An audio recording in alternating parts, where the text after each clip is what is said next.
Este es un viaje a través de un continente extraordinario. Un viaje a través del espacio y del tiempo. En nuestro camino descubriremos las huellas de los antiguos océanos y desenterraremos restos de bosques tropicales en las cumbres de las montañas.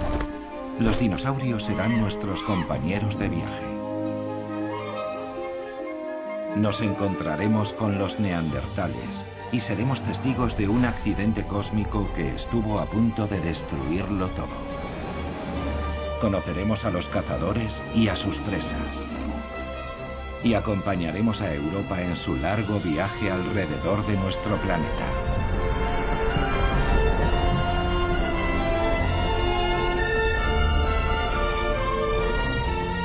$300 millones de años. Primera parte. La gran colisión.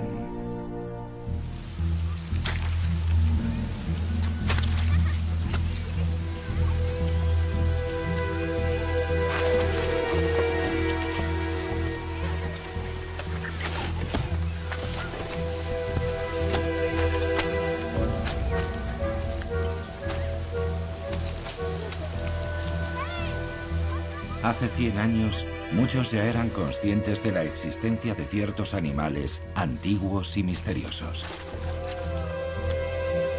Una y otra vez salían a la superficie evidencias de una Alemania mucho más antigua, un lugar habitado por extrañas criaturas.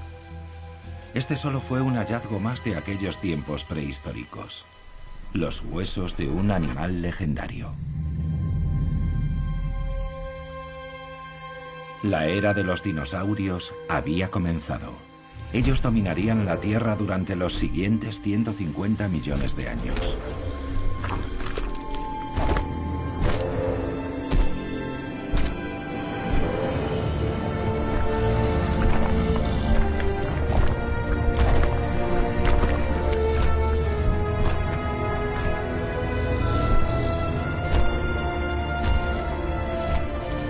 Comparado con sus futuros descendientes, el Plateosaurus era un peso pluma. Pero a pesar de ello, este herbívoro seguía siendo demasiado pesado para los terrenos húmedos y fangosos de las ciénagas que habían ido cubriendo su territorio poco a poco.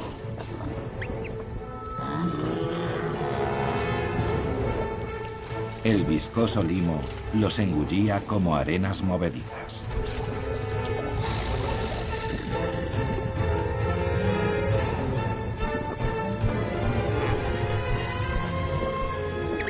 En los tiempos modernos se desenterraron aquí tantos cuellos largos que se les apodó como Swabian Lindworms, por Suabia, la región donde se encontraban.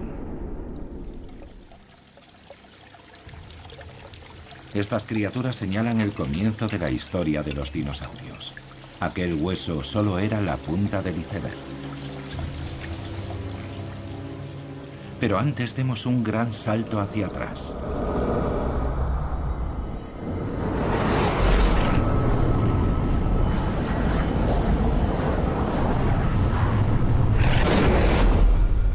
El joven planeta Tierra todavía era una resplandeciente bola de fuego. No había aún ninguna señal de nuestro planeta azul. Poco a poco nuestro candente planeta se enfrió. Aparecieron ríos, lagos y océanos. Fue entonces cuando del mar surgió el primer precursor de Europa. El continente apareció a miles de kilómetros de distancia, al sur, en el Ecuador.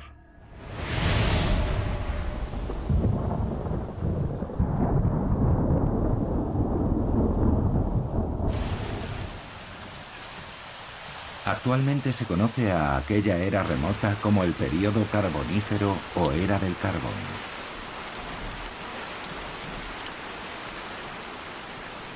Entonces reinaba en los bosques una atmósfera extraña. Las aves aún no existían.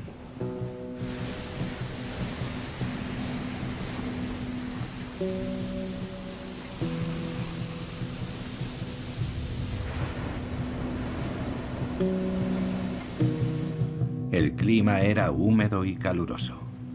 El oxígeno era muy abundante.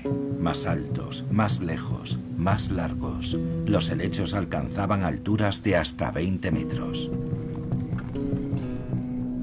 Los gigantescos ciempiés prehistóricos llegaban a medir 2 metros de largo.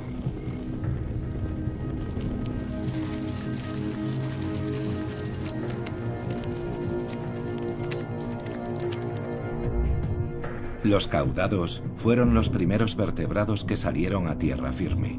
En pocos millones de años estos anfibios desarrollaron patas y pulmones.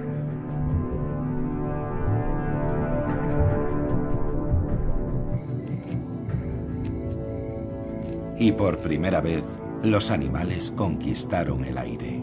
Las libélulas gigantes patrullaban las alturas, con 4 alas que se movían independientemente, como las de sus modernos descendientes, eran hábiles cazadoras.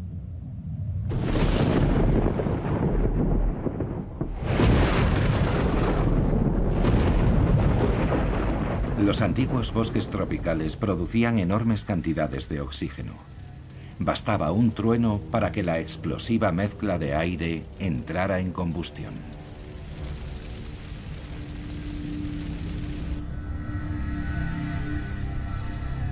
En aquel momento Europa estaba situada en la intersección de 2 vastas masas continentales. La colisión entre ellas originó una cordillera montañosa que podría haber sido tan alta como los Alpes actuales si no hubiera comenzado a desmoronarse tan deprisa como se había formado.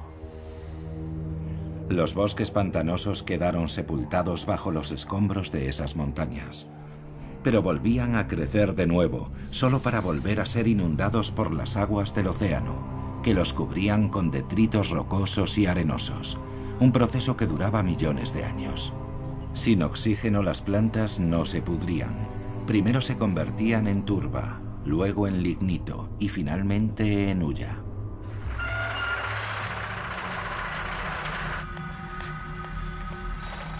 La carrera por la extracción del carbón comenzó en Inglaterra hace 700 años. Primero en la superficie y después, persiguiendo las vetas más profundas, la minería se hizo subterránea.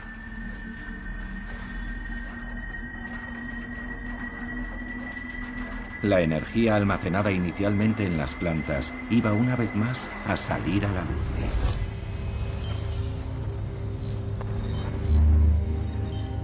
El apetito voraz por la energía literalmente minó las ciudades donde se extraía el carbón. El subsuelo se llenó muy pronto de galerías y túneles subterráneos.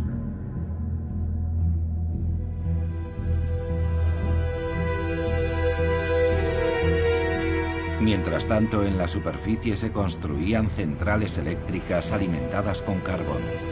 Esas instalaciones convertían los combustibles fósiles en energía, contribuyendo así al progreso y al crecimiento económico.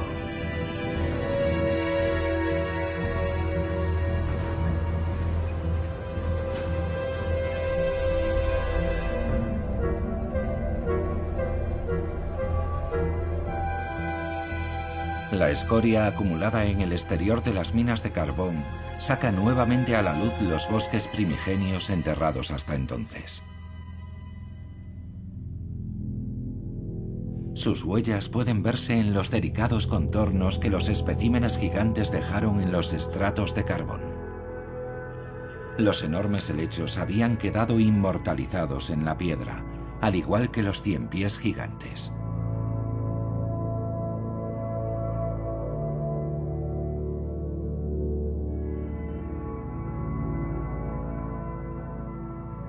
Los troncos de 40 metros de altura de los árboles sigilaria también habían dejado su huella. Como las libélulas, a las que, salvo por su enorme tamaño, cuesta distinguir de su versión moderna.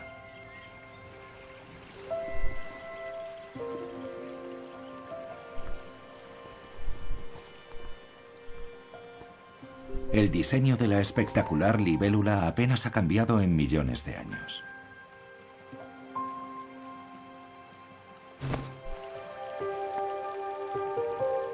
En su juventud, Este insecto muda en repetidas ocasiones su exoesqueleto de quitina, que es extremadamente ligero, aunque resistente.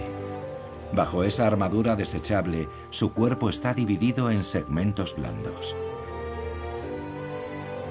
Finalmente, tras la última muda, despliega sus alas.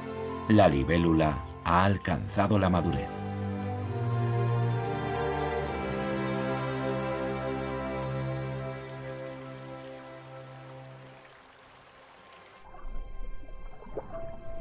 Los descendientes de los caudados tampoco se han reinventado a sí mismos. Aún pasan su infancia en el agua, respirando a través de branquias. Más adelante desarrollarán patas y pulmones. Solo entonces podrán salir a tierra firme. Es casi como ver la evolución a cámara rápida.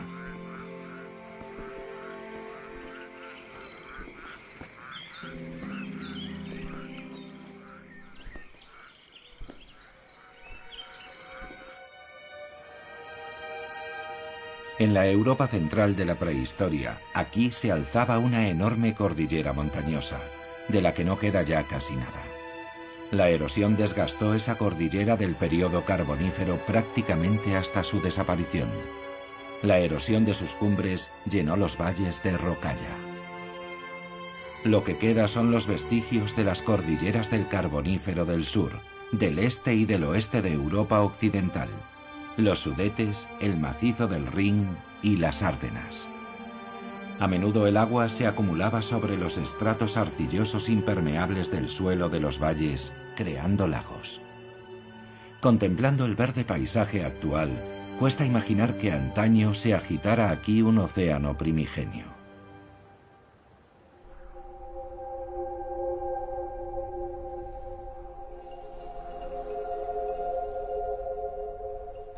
El mar de Zechstein cubría gran parte del continente europeo, desde los actuales estados bálticos a través de Polonia hasta los Países Bajos. Aún no había ninguna señal del desastre que tendría lugar en la era posterior al período carbonífero. Las temperaturas en el planeta eran abrasadoras. Aunque quedaron varados en las cumbres, los anfibios no se extinguieron.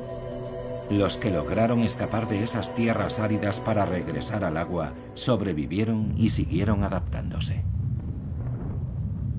Las nubes de lluvia que se formaban sobre el mar rara vez alcanzaban el interior de la masa continental, y sin la lluvia aparecieron vastas regiones desérticas. Los reptiles, con pieles y huevos resistentes a la evaporación, adquirieron una ventaja decisiva en el abrasador clima desértico.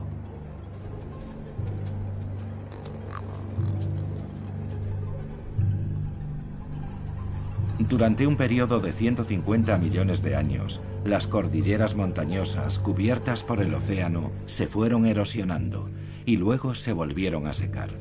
Lo que quedó fue un paisaje de valles polvorientos atravesados por profundos ríos y arroyos.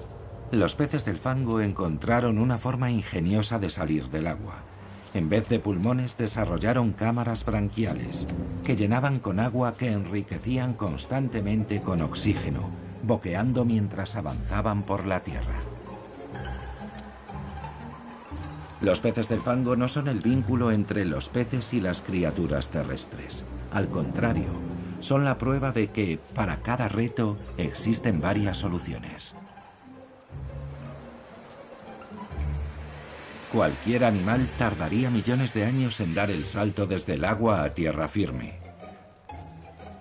Los cangrejos también dieron ese salto. Cuando la marea baja, buscan comida en la arena. Por muy diversas e ingeniosas que puedan parecer las adaptaciones de los animales y las plantas, la naturaleza, sin embargo, los obliga a empezar de cero una y otra vez. A finales del período pérmico, se había extinguido el 80% de todas las especies animales terrestres y marinas. Es muy probable que una serie de erupciones volcánicas aceleraran su desaparición.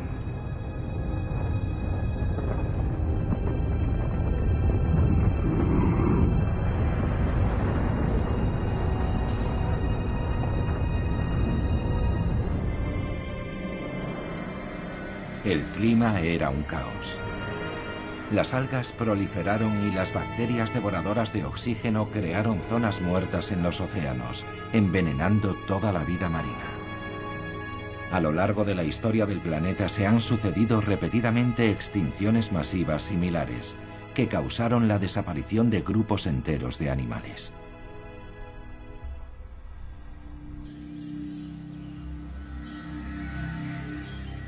Incluso hoy siguen estando presentes las evidencias de los desiertos prehistóricos.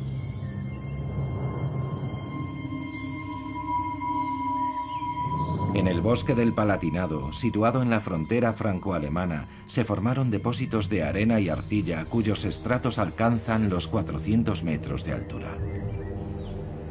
La colorida arenisca cubría antaño todos los valles, incluido todo el bosque del Palatinado. Pero el viento y el agua erosionaron casi por completo la piedra sedimentaria, que era muy porosa, creando extrañas formaciones rocosas.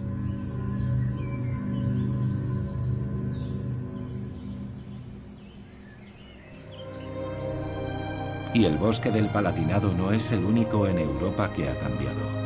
En todo el continente los helechos arbóreos gigantes fueron reemplazados por otras especies, píceas, hayas, robles y pinos. A primera vista este mar de árboles parece vacío y monótono, pero en realidad está lleno de vida y de sorpresas. En el sur del continente, el pino mediterráneo cubre todo el paisaje. En Europa central y oriental es el haya, y más al norte se extiende la taiga. Pero aunque estos bosques puedan parecer vírgenes, hace mucho tiempo que dejaron de serlo. Aquí, la silvicultura y la caza moderna han modelado el rostro de la naturaleza. La cigüeña blanca fue una de las primeras especies que llegó a los bosques aluviales. Estas aves, que inicialmente nidificaban en los árboles, fueron las primeras en ocupar los tejados y las chimeneas, cuando los seres humanos empezaron a cambiar su hábitat. Aún así, desde tiempos inmemoriales, el bosque ha seguido siendo un lugar encantado, envuelto por el misterio. Los bosques oscuros y profundos son la fuente principal de las leyendas y de los cuentos de hadas. Por la noche aún se puede sentir el espíritu del bosque primitivo.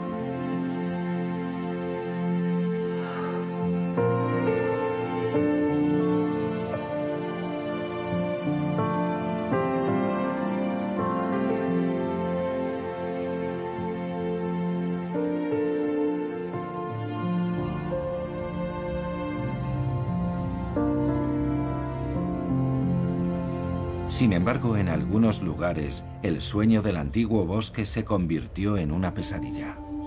Durante siglos, el carbón almacenado durante el periodo carbonífero se esparció por la atmósfera desde los hornos y las chimeneas de las fábricas, impulsando el cambio climático. Pero en otros lugares también se plantaron hileras de píceas, creando frágiles plantaciones forestales.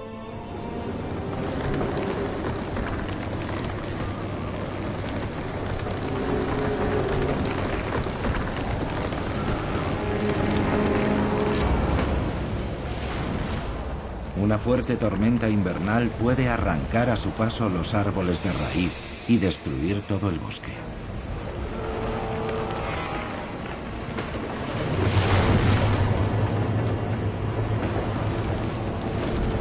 Y cuando suceden esos desastres naturales, solo podemos contemplar impotentes cómo se vienen abajo los esfuerzos de muchos años de reforestación.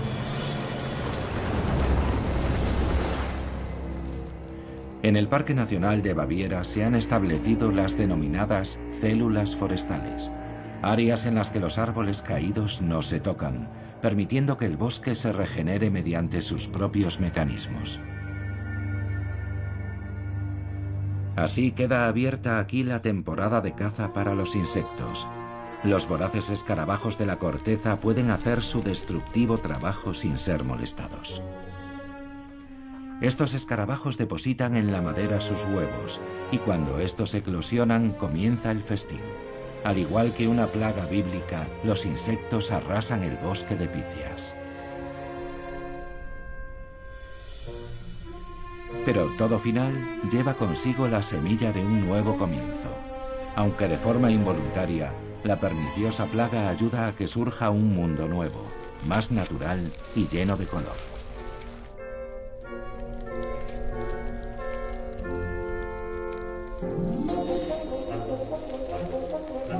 Los hongos contribuyen descomponiendo la madera, de la que nacerá el bosque del futuro.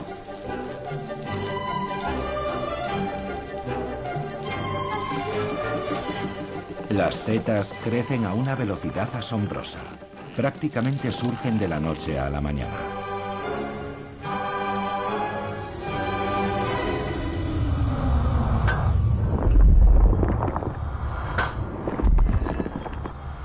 Todo ello hace que resulte difícil comprender la lentitud con la que la vida se transforma en piedra. De hecho, aun cuando parezca inmóvil, la naturaleza siempre está en un estado de cambio permanente. Continentes enteros migran, animales y especies vegetales desaparecen y surgen otras nuevas. Pero para nuestra percepción, los periodos de tiempo son tan gigantescos que solo podemos intuir el alcance de los cambios.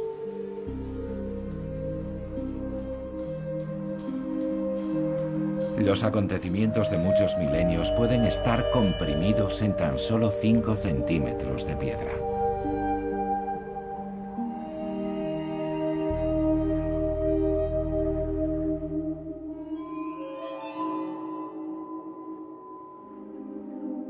En una cantera de Baviera se revelan las evidencias de la prehistoria. Cuando se excavan sus diferentes capas, salen a la luz nuevos testigos silenciosos de una era desaparecida.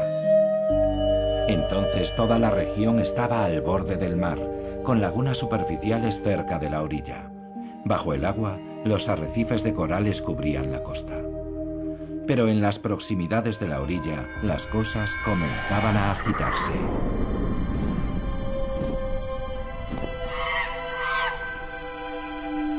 Bienvenidos al Parque Jurásico de Europa. En el período Jurásico, los dinosaurios dominaban el planeta.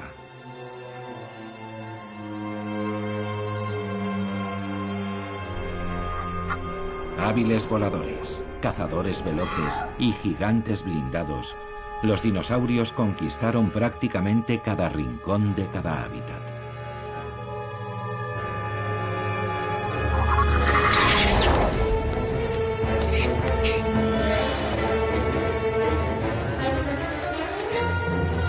En aquellas islas que hoy son montañas, vivían dinosaurios predadores muy veloces, como este Compsognathus, al que le gustaba devorar a sus parientes más pequeños.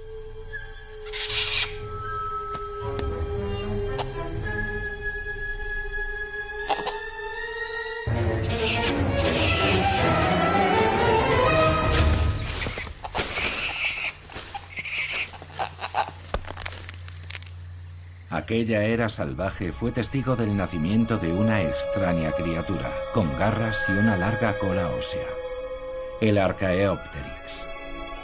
El primer fósil de Archaeopteryx se descubrió en 1860 en una cantera de piedra caliza de Solnhofen, una pequeña ciudad de Baviera. Era una pluma. Muy pronto se encontraría el primer esqueleto fosilizado de un dinosaurio con plumas, un ave tal vez. Aquellos hallazgos plantearon nuevas preguntas. Charles Darwin acababa de publicar su teoría sobre el origen de las especies. Muy pronto aquel fósil se vio envuelto en una batalla entre evolucionistas.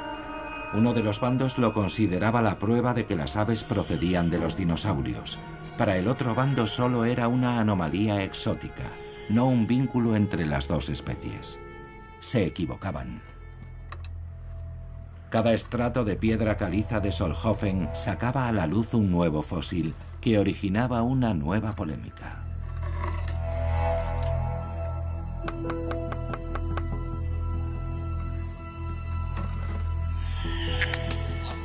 Un descubrimiento que nadie había imaginado. El Archaeopteryx no era el primer dinosaurio con plumas. Pero si el plumaje de ese pequeño dinosaurio predador no servía para volar, ¿para qué lo tenía? Los reptiles actuales tienen la sangre fría. Toman baños de sol para acumular calor. Antaño se creía que los dinosaurios hacían lo mismo, pero las criaturas del Jurásico solo nos dejaron algunas piedras para descifrarlo. Aunque esas piedras tienen mucho que contarnos, siempre que sepamos escucharlas. En ocasiones en el interior de los fósiles se conservan delicadas estructuras.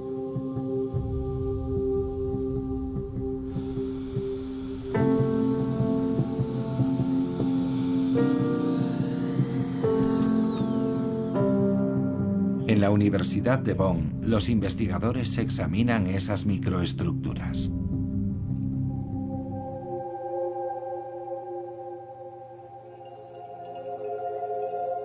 Los científicos han descubierto en el interior de los huesos de los grandes dinosaurios herbívoros anillos de crecimiento similares a los de los árboles.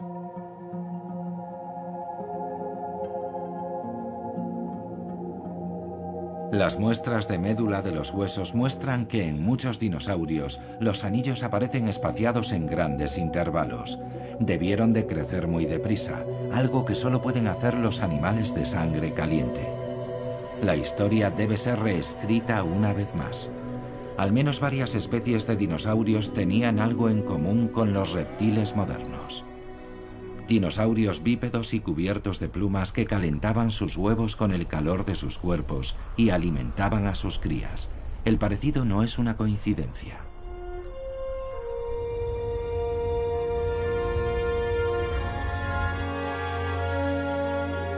El águila real, que aquí sale en busca de una presa, desciende de los dinosaurios, al igual que el mirlo común y la golondrina.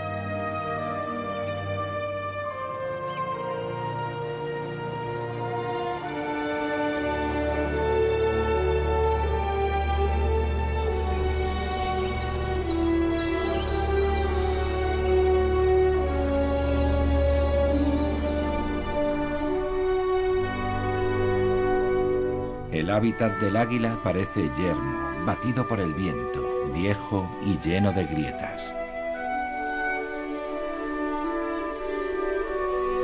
Pero las apariencias son engañosas. Las montañas de los Alpes son relativamente jóvenes. Hace solo 200 millones de años aún seguían bajo el mar. Hoy, las huellas del antiguo océano siguen encerradas en el interior de la piedra caliza alpina de Dachstein. Desde hace tiempo, las misteriosas huellas del macizo de Dachstein nos plantean preguntas desconcertantes. Estos son los descendientes de los habitantes de un océano cálido, del que los Alpes aún tenían que emerger. Entonces, gran parte de la región alpina tenía el aspecto de un paisaje tropical submarino. Más al sur, una profunda fosa separaba el continente africano del continente europeo. El mar llenaba esta fosa, y las playas estaban delimitadas por arrecifes de hasta 1000 metros de altura.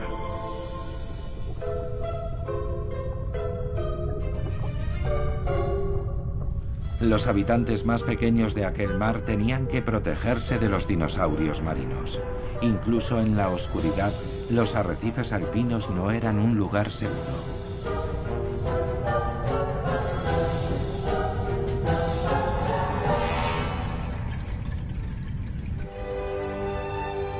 Ahora, ese mar se eleva sobre las nubes.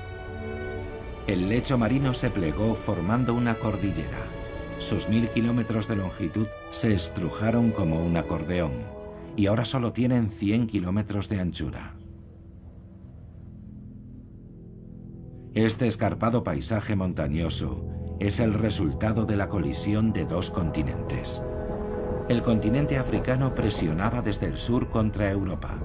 De una forma increíblemente lenta, la corteza terrestre se partió, se elevó y se amontonó en diferentes capas. Y así, desde el fondo de un antiguo océano, los Alpes calizos se elevaron hasta alcanzar una gran altura.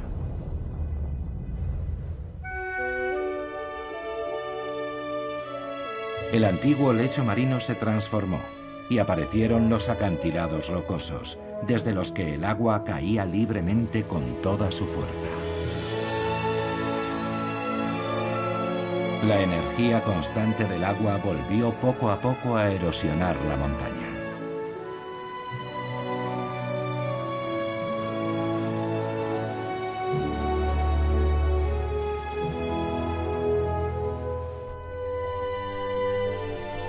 Los opiliones, también llamados segadores, han sobrevivido millones de años y han sido testigos de esos cambios. Ahora muchas especies están amenazadas. Los seres humanos están invadiendo sus hábitats. El mundo submarino de los lagos alpinos resulta tan misterioso como los océanos prehistóricos. También aquí la evolución ha creado estrategias de supervivencia de una creatividad extraordinaria. Estos lagos cristalinos, aunque pobres en nutrientes, son el hogar de las utricularias. Estas primitivas plantas acuáticas tienen una forma especial de satisfacer sus necesidades dietéticas. Para obtener el nitrógeno que necesitan, las utricularias complementan su dieta con pequeños cangrejos y lombrices.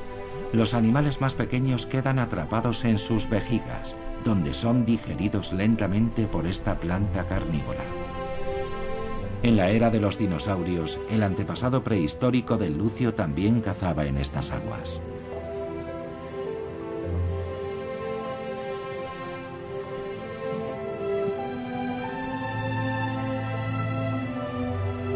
A 600 metros de altura sobre el nivel actual del mar, se encuentra el lago Königssee, o Lago del Rey. Aquí, el lucio y las plantas carnívoras cazan sobre los vestigios de los arrecifes de coral, que se elevaron hasta una altitud muy superior al límite arbóreo.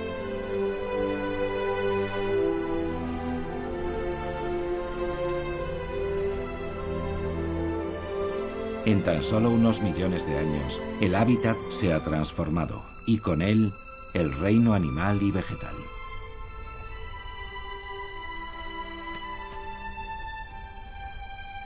La marmota, que vive a una altitud de 1000 metros, está perfectamente adaptada al clima alpino. A diferencia de otros mamíferos, es incapaz de jadear para enfriar su cuerpo. En un clima más cálido, la marmota no sobreviviría a los rigores de sus continuas guerras territoriales.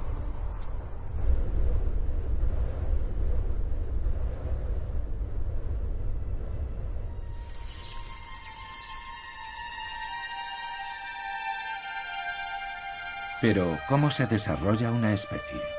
¿Cómo actúa la evolución? Mientras los Alpes se elevaban lentamente, comenzó una nueva y colorida revolución. Aparecieron las plantas con flores y con ellas los insectos, algunos de los cuales se adaptaron específicamente a un solo tipo de flor.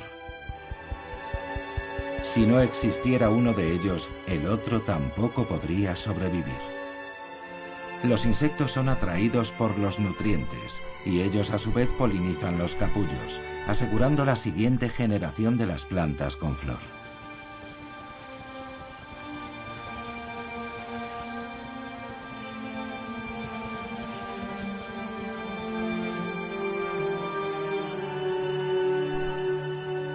Aún se desconoce exactamente cómo empezó esta interacción o adaptación mutua.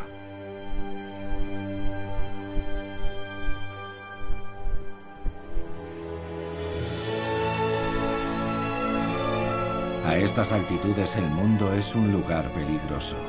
El hábitat de alta montaña es especialmente duro. La temperatura desciende 1 grado cada metro de altitud y la diversidad vegetal disminuye. Por eso las plantas que consiguen sobrevivir aquí, a pesar del frío extremo, el sol y la aridez, son auténticas especialistas. En este territorio inhóspito en el que casi ninguna especie arbórea puede sobrevivir hoy, prolifera el pino cembro. Se toma su tiempo para crecer y puede vivir más de 1000 años. Con sus troncos sinuosos y su recia madera, desafían las tormentas y los vientos polares que a menudo azotan estas cumbres. El destino del cascanueces está unido al de los pinos. Año tras año, este pequeño descendiente plumado de los dinosaurios almacena meticulosamente sus piñones.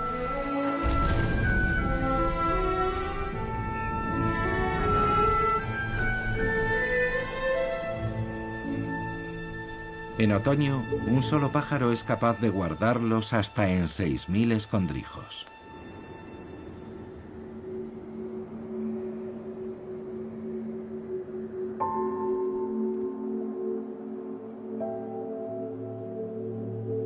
Cuando llega el invierno, el cascanueces regresa a sus almacenes. Puede recordar la mayoría de ellos, pero no todos. Muchas de las semillas olvidadas en esos escondrijos brotarán en primavera, permitiendo que crezcan nuevos árboles. De forma que el cascanueces no solo se alimenta gracias al pino suizo, también asegura la existencia y la continuidad de la especie. El delicado equilibrio de la naturaleza en el límite del bosque.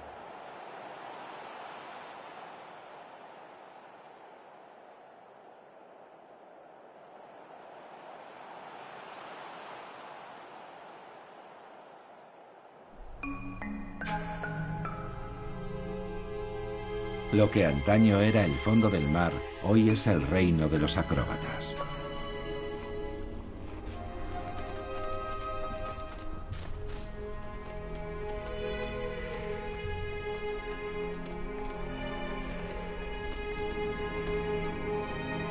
Bajo la mirada atenta del águila, un rebeco joven explora nuevos caminos.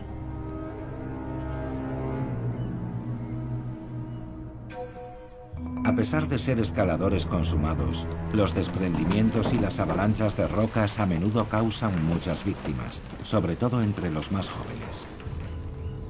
Las águilas aparecen en escena inmediatamente. Las cabras salvajes y los rebecos recorren las escarpadas laderas rocosas de la montaña en busca de una sustancia esencial, la sal.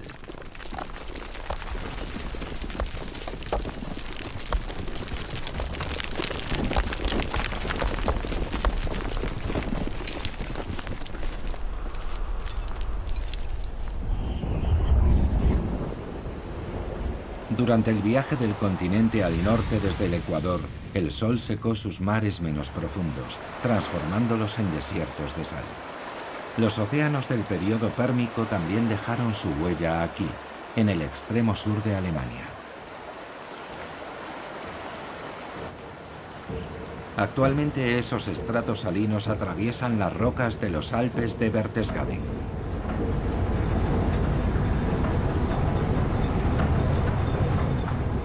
Las vetas de sal se extienden a lo largo de varios kilómetros en las profundidades de las montañas y en algunos puntos alcanzan los 1000 metros de espesor.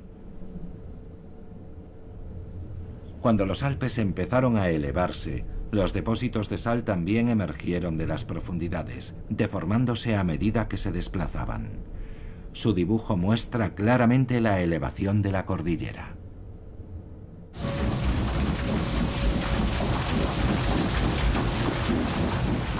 En Berchtesgaden se extrae la sal desde hace más de 500 años. Las perforadoras siguen las vetas de sal en el interior de la montaña. Los pozos y los túneles penetran en las profundidades de la roca de sal.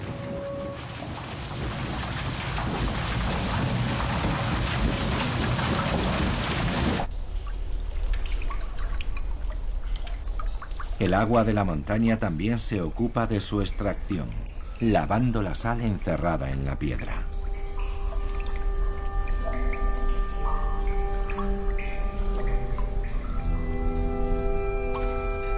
Esta salmuera es casi tan salada como el agua del Mar Muerto. El viejo ciclo se repite una y otra vez. Cuando el agua se evapora, queda la preciada sal.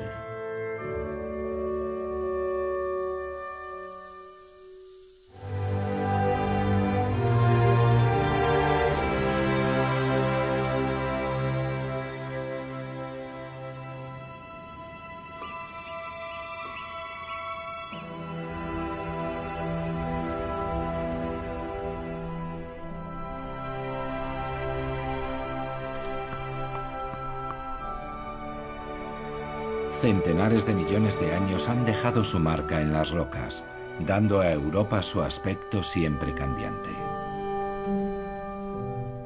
Durante todo ese tiempo, los Alpes han crecido hasta convertirse en una gigantesca cordillera. Actualmente, sus picos son los más altos de Europa. Y el macizo alpino sigue elevándose. Pero donde hay una cordillera siempre existirá la presencia constante del hielo, el viento y el agua. De no ser por la erosión, los Alpes ahora tendrían 30 kilómetros de altura. Cada arroyo arrastra un trozo de la cima hasta el valle, piedra a piedra. El precursor del Mediterráneo antaño cubría amplias zonas de la Tierra. Y fue de ese océano de donde surgieron los Alpes, creando un río que ahora fluye por 6 países europeos, el Rin. Su historia comenzó hace 50 millones de años. El Rin nace en Suiza, a gran altura sobre el nivel del mar. En su camino, serpenteando a través de los valles, el Rin desciende desde una gran altitud.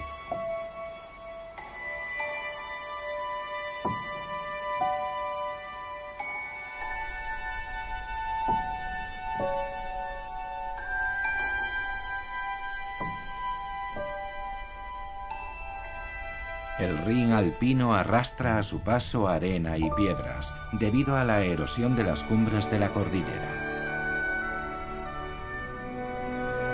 7 millones de toneladas cada año. Todas se depositan poco a poco en el lago de Constanza. El río rellena así la depresión creada por los glaciares de la Edad de Hielo. El mismo lago de Constanza fue labrado sobre la corteza por las lenguas de los glaciares. En su retirada, estos dejaron un gran lago formado por el agua del deshielo, rodeado de altos muros de rocas. Cuando esos diques reventaron, el Rin alpino se abrió paso hacia el oeste, uniéndose al todavía joven Rin superior.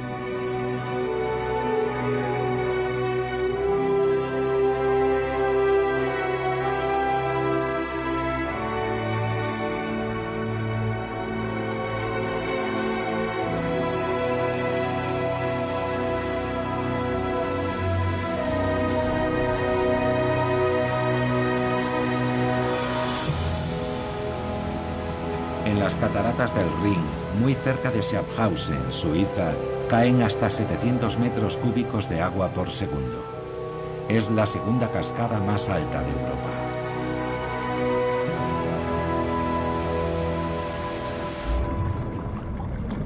Para los peces, el viaje río arriba acaba aquí, salvo para la anguila.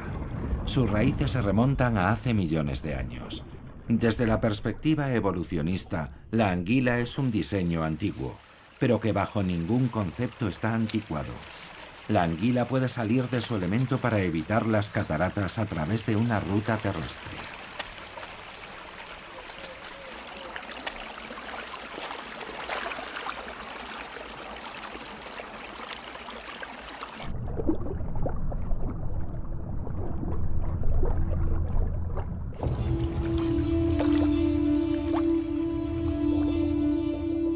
Se cree que el reinado de los dinosaurios llegó a su fin abruptamente hace 65 millones de años, con la colisión de un meteorito. Pero ese no fue realmente el final de su historia.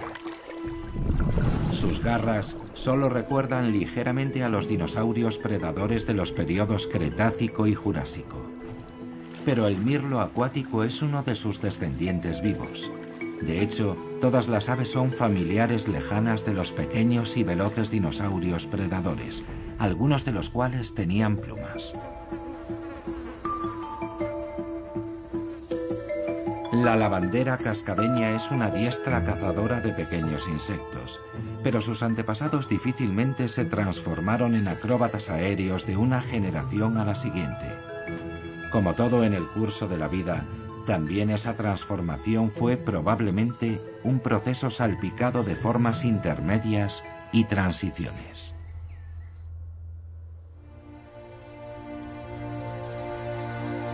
Nada más atravesar Schaffhausen, el Rin entra en Alemania, bordeando la frontera de la Selva Negra, un bosque famoso en todo el mundo.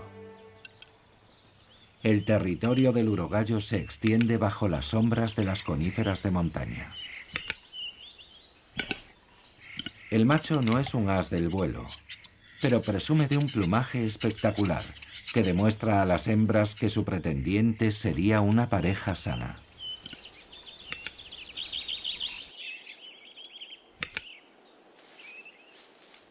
Sus crías serán un poco diferentes a sus padres. Aquellos que pasen sus genes a la siguiente generación definirán las condiciones en su entorno, tal como ha sucedido en el mundo durante 4.000 millones de años. Funcionó. Las hembras acuden alborotadas.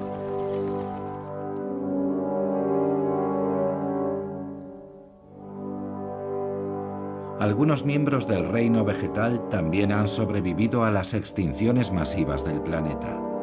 Las primeras coníferas aparecieron hace mucho tiempo, en el período carbonífero. El abeto blanco es uno de sus ancestros. Crecen en las colinas de las regiones del centro y del sur de Europa y pueden alcanzar los 65 metros de altura. Estos árboles son un ejemplo vivo de los trucos que la evolución ha empleado con gran éxito desde tiempo inmemorial. Producen semillas protegidas y ricas en nutrientes y también polen aéreo, todo en un solo árbol.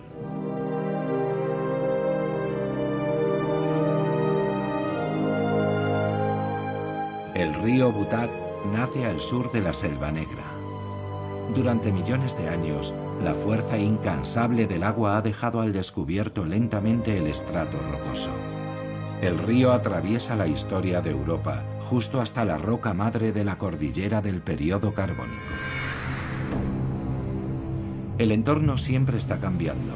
La Selva Negra vista desde el aire junto al Rin es como una ventana al interior de la Tierra. Aquí se dividió un continente. Hacia el oeste, la planicie superior del Rin, una fosa abierta como un brazo del océano, atraviesa Alemania. Hace 50 millones de años, cuando el sur de Europa central se elevó como consecuencia del empuje de los Alpes, el océano se retiró, dejando atrás el Rin superior. El río eligió un lecho inestable. La corteza terrestre aquí es especialmente fina. A menudo el magma se abría paso hasta la superficie. Milenios de erosión han pulido los cráteres volcánicos prehistóricos. Todo lo que queda de ellos son las laderas en forma de terrazas de Kaiserstuhl, algo así como la Toscana del Rin superior.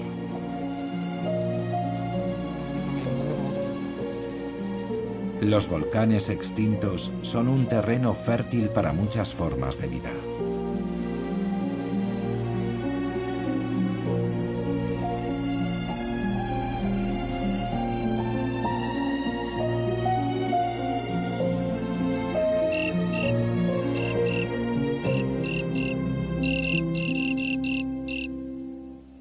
La jungla de hierbas y flores proporciona el camuflaje perfecto a esta extraordinaria cazadora, la mantis religiosa.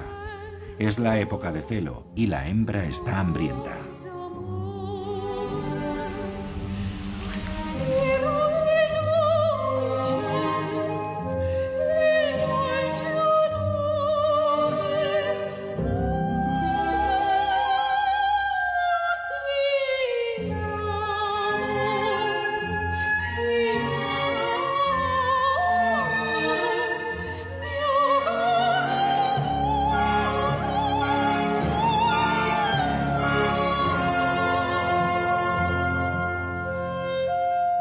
El lagarto permanece completamente impertérrito ante el letal encuentro.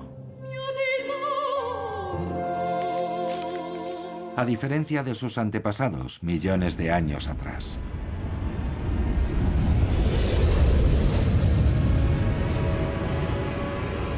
Esta colisión pudo ser el final de la era de los dinosaurios.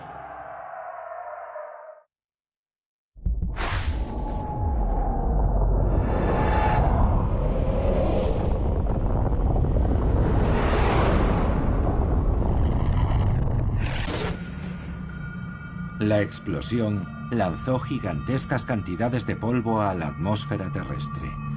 Durante meses el Sol permaneció oculto y las temperaturas cayeron drásticamente. Más de la mitad de todas las especies desaparecieron. El debate científico sobre si el meteorito fue la única causa de la desaparición de los dinosaurios continuará probablemente durante mucho tiempo. Pero una cosa es segura: había llegado la hora de los mamíferos. A la sombra de los dinosaurios aparecieron los primeros mamíferos. Eran criaturas pequeñas y humildes. Con la salida de los reptiles gigantes del escenario, el camino para ellos quedó despejado.